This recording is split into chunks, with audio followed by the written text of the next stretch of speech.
Nama saya Christine Hareva, BP 13-1086-2015, dan saya akan mempresentasikan teori komunikasi massa yang telah saya pelajari.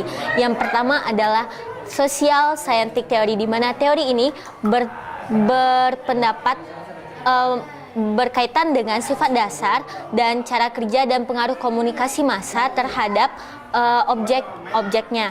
Seperti contohnya yaitu seorang perempuan, sebut saja namanya Gu Miho, dan Gu Miho ini gemar untuk menonton film Korea, dan akhirnya pada kehidupan nyatanya dia berhayal untuk mempunyai kehidupan yang sama seperti film drama Korea yang baru saja dia tonton.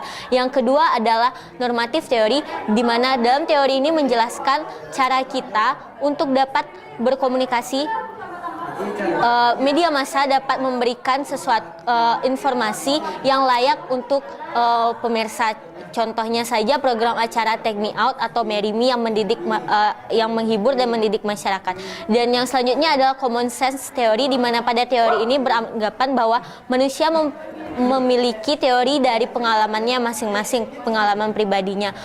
Dan yang selanjutnya adalah bullet teori atau teori peluru, di mana pada teori ini menjelaskan bahwa media massa memberikan pengaruh yang besar kepada masyarakat, dan informasi yang diberikan oleh media massa itu tidak dapat terbendung dan lambat laun akan ditiru oleh masyarakat. Contohnya iklan provider XL yang mengatakan kata-kata cius, dan lambat laun masyarakat mengikuti tren tersebut dan masyarakat juga mengikuti kata-kata cius itu. Dan yang selanjutnya adalah spiral of silence theory, di mana pada teori ini menjelaskan bahwa media massa memiliki pengaruh yang besar untuk membentuk opini publik. Contohnya saja iklan presiden beberapa waktu lalu, iklan kampanye Jokowi yang memberikan pengaruh bahwa Jokowi ini adalah seorang yang baik hati dan bijaksana, dan terbentuklah opini publik bahwa Jokowi juga adalah seorang yang baik. Dan yang selanjutnya adalah teori kultivasi, di mana pada teori ini menjelaskan bahwa media massa memberikan efek ketergantungan pada masyarakat. Contohnya saja seorang ibu yang terbiasa untuk menonton acara gosip. Dan yang selanjutnya adalah teori akomodasi, di mana pada teori ini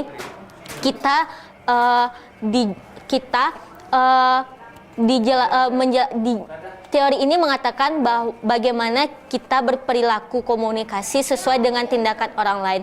Yang selanjutnya adalah teori efek media tidak terbatas, di mana pada teori ini memberikan efek kepada kita bahwa media massa dapat mengubah perilaku seseorang sesuai dengan keinginan masyarakat. Contohnya saja beberapa waktu lalu video Ariel yang membuat Ariel ini mendapatkan image yang buruk di masyarakat. Dengan secara tidak langsung media massa, dari pemberitaan yang media massa berikan, Ariel termotivasi untuk mengubah perilakunya lagi dan menciptakan image yang baru lagi di masyarakat.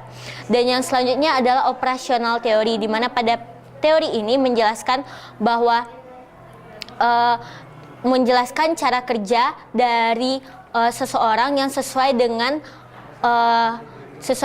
nilai masyarakat. Contohnya saja Gu Junpyo, seorang jurnalis, dan dia harus berperilaku sesuai dengan kode etik jurnalis. Yang selanjutnya adalah teori perbedaan individu, di mana pada teori ini menjelaskan bahwa dua individu yang berbeda memberikan dua efek yang berbeda pula kepada sesuatu hal. Contohnya, yang si A adalah seorang yang suka hiburan dan suka tertawa, yang si B adalah seorang yang pendiam. Ketika mereka menonton acara stand up komedi, maka si A akan tertawa terbahak-bahak, sedangkan si B akan diam karena dia bukanlah tipikal orang yang suka dengan acara hiburan. Dari sini kita dapat melihat bahwa acara dari media massa tersebut memberikan efek yang berbeda kepada dua tipe orang yang berbeda pula. Yang selanjutnya adalah teori jarum suntik, di mana pada teori ini mengatakan bahwa media massa ataupun seseorang dapat memberikan vaksin kepada orang lain sehingga orang itu mempunyai pemahaman yang kuat tentang sesuatu dan tidak mudah dipengaruhi. Contohnya, seorang anak yang dibiasakan oleh orang tuanya menggosok gigi sebelum tidur, dan itu akan terbawa sampai ke ia dewasa nanti, dan walaupun di lingkungan sekitarnya nantinya mereka tidak membiasakan menggosok gigi sebelum tidur, tetapi anak tersebut tetap melakukan apa yang telah diajarkan oleh orang tuanya tersebut. Dan yang ketiga adalah teori media question theory, di mana pada teori ini kita beranggapan bahwa media massa adalah benda hidup dan kita menjadikan media massa tersebut sebagai teman curhat kita.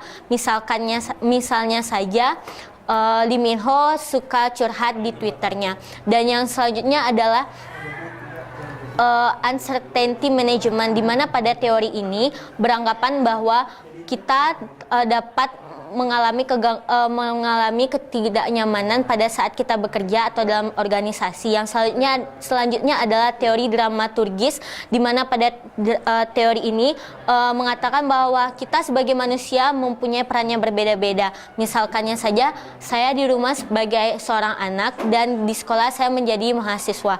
Dan yang selanjutnya adalah teori